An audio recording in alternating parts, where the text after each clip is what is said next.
Let's talk about the Daggerspell Mage. Hey everybody, it's Mitch, and today, from The Complete Adventurer, we're going to be talking about the Daggerspell Mage. So what we're going to be talking about today is, first, what is a Daggerspell Mage? Then we're going to talk about what it takes to become a Daggerspell Mage. Then we're going to talk about what you get as a Daggerspell Mage. And finally, we're going to talk about how good the Daggerspell Mage is and how you might use it in a build. So let's get started. Alright, first, what is a Daggerspell Mage? Well, the Daggerspell Mage is part of a group known as the Daggerspell Guardians. And, well, the Daggerspell Mages, they work with the other half of the Daggerspell Guardians, the Daggerspell Shapers, in order to protect the world from evil. I mean, that's kind of a simplistic way of looking at it, but they use the power of fighting with daggers in two hands in order to protect the world from evil somehow. Not quite sure how that works, it's not really explained, but they use that power, combining magic with two daggers in order to protect the world from evil. There's really no better way to phrase that, unfortunately. Their styles are very different. The Daggerspell Mage tends to be very cool and calculating, while the Daggerspell Shaper tends to be a little bit more wild, but the two work amicably together and are in fact two halves of the same organization, very commonly working in teams. So that is what the Daggerspell Mage is. So let's talk about how you become a Daggerspell Mage. First off, you can't be evil. I mean, it makes sense. These guys are supposed to be stopping evil, so does it make sense for you to be evil? It also requires 8 ranks in concentration, which isn't terrible. That's something you are absolutely going to want. As a mage, you will want max concentration, especially if you're a mage that plans to be a frontline fighter, which these guys tend to be. Now, they also require feats. First, they require weapon focus stagger. Makes sense, but it's not a great feat, so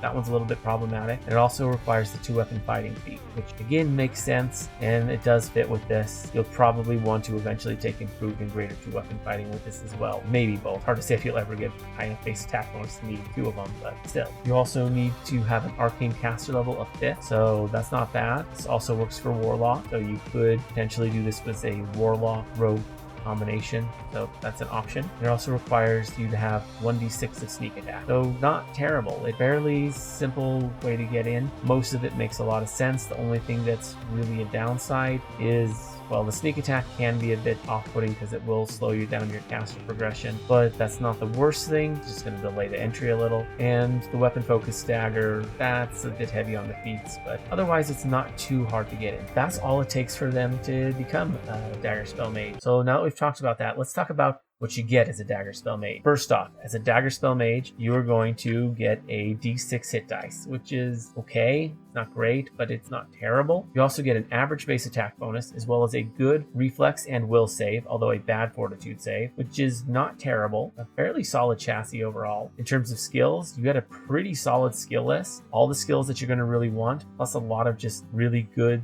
types of skills that you would expect on a rogue. The only one that you're not getting is use magic device, which is unfortunate, but you are a caster, so it's not as unfortunate as it is for other rogue types to not get it. Plus, you know, you probably got it from your levels of rogue or whatever to get in, so not so bad, but that is a bit of a downside. Now, they also get dagger cast, which will allow them to cast with 2 daggers, like 1 in each hand. So normally if you have a dagger in each hand, you can't cast spells with somatic components, but with this you can, so that's kind of cool. It won't work if you have like a sword in one hand and a dagger in the other. No, you either have to have a free hand or a dagger in both. That's really all that gets you, but it is something. You can dual wield with daggers and cast, so that's cool. And I mean, you could just use the dagger in one hand and the free other hand, but you do that normally anyway, so that's not anything special you gain. And it also allows you to deliver touch attacks with your dagger, which normally you can't do, but you could do it with the spell directly and stuff, so this is only a slight benefit,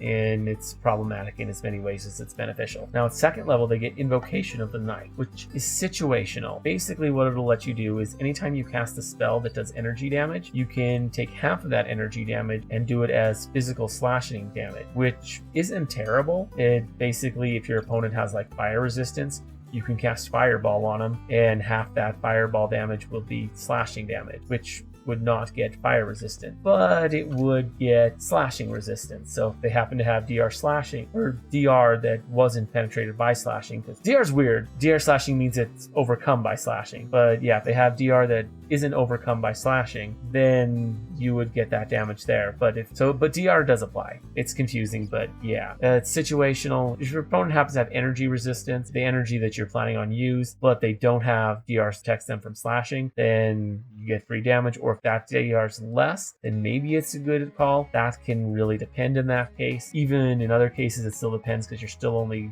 doing half damage. It can be situationally good. They also gain spells at every level except for first. So their spell casting from whatever caster class they got in with will advance every level other than first, which is pretty good, although they do lose casting at first level, and they are going to lose casting for one level of getting in. So that is a bit of an issue. I mean, if you got in with straight Spell Thief, then you'd only lose one, but at the same time, Spell Thief's not a great caster, so I wouldn't use that as the only class to get in with this, although it's a good one to get in with. We'll get into it. They also get sneak attack. Third level they get it, as well as 6th and 9th, so every 3 levels they'll get a d6 of sneak attack, so that's all right. Now at 5th level they get double dagger cast, which what's cool about double dagger cast is now they're able to put a touch spell on each blade, so they can put one on each of them and just store one on both of them at the same time, so that if they manage to deliver touch attacks, they can potentially do 2 in the same turn with prepared touch attack. Now they get used up, but hey, you got nice extra shot in on the first turn, so that can be really big. Now at 7th level they get Arcane Infusion. Now Arcane Infusion is interesting. What it'll let you do is pick an energy type of fire, cold, or electric, and then you can add 1d6 of that type to your dagger for a number of rounds equal to the level of spell that you gave up. So you have to give up a spell to do that, but this will last for a number of rounds equal to it. So at high levels you can give up, let's say, a 5th level spell. Reasonably powerful spell, but you probably can afford to give up one, and then you'll be able to deal an extra 1d6 fire, cold, or electric on every strike you make with that blade for 5 rounds, which is probably the whole battle. So that actually can be pretty good, and it only takes a swift action to do this. So you can do this and, at the start of combat, set up both your daggers with 2 different turn swift actions, and just turns that you happen to have a swift action that you're not using, which I don't know when that would ever happen, but because, you can always cast spells with your swift action, but could be a better use if you're low on spells that are quickened. So potentially okay. At 8th level, they get Arcane Throw, which they have a dagger that's been imbued with a spell. They can throw it, and that'll work just fine. And all their other abilities that they get that are on their daggers will work on the throw as well. However, it's lost immediately after it's thrown. So there's that. But if you happen to miss, then it'll come back as if it was returning. So that's pretty interesting. It's not the best, but it's an alright class feature. And at 10th level, they get Daggerspell Flurry, which is one of the best features they get. What it does is it'll allow you to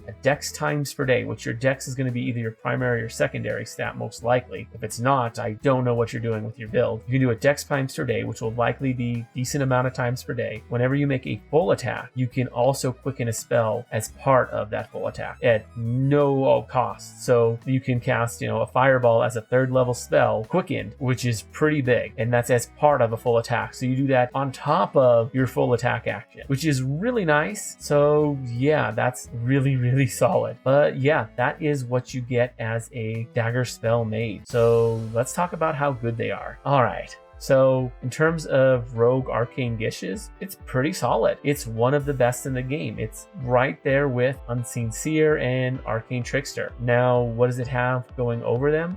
Well, it's easier to enter than Arcane Trickster, so that's definitely nice. Unfortunately, Unseen Seer has it beat in a lot of ways, but there are some nice things that it gets, like Daggerspell Flurry, and a few of its other class features can really make up a lot of the differences. But losing a caster level at 1st level and requiring you to take a level dip in Rogue or Spell Thief, probably Spell Thief, that is going to be a bit of a problem, because now you're going to be 2 levels behind on your caster level, whereas you're not even going to be behind at all with the Unseen Seer. So that's actually huge. You could use Unseen Seer to get into this in order to bypass the 1d6 sneak attack, but at that point you're probably getting close to qualifying for Arcane Trickster, which has better sneak attack progression and also full casting. So hard to say. Now that one only gets a bad base attack bonus, so that's problematic, but it does get better sneak attack progression and full casting. I don't know, this one's not terrible. The sneak attack progression is decent. 3d6 in 10 levels isn't bad. It's 46 for the Unseen Seer, and of course 5d6 for the Arcane Trickster. They're all somewhat close, and they all get decent amounts of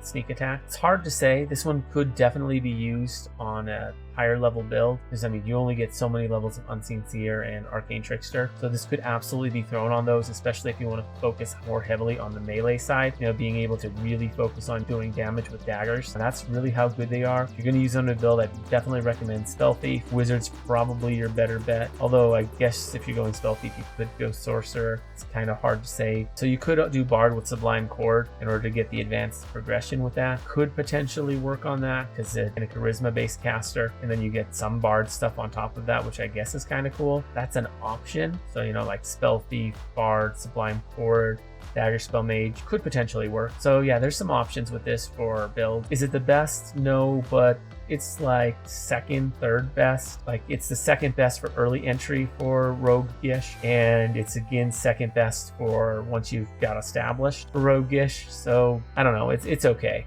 Anyways, that's all I have to say. Let me know what you guys think down in the comments below. If you enjoyed the video, consider giving it a like, maybe subscribe for more D&D 3.5 videos, and ring that notification bell so you never miss out on a video. Also down below in the description, I have a link to my Discord as well as to my Twitch. So check that out and get your rolls on Discord. Anyways, as always, I'm Mitch. I'll be seeing you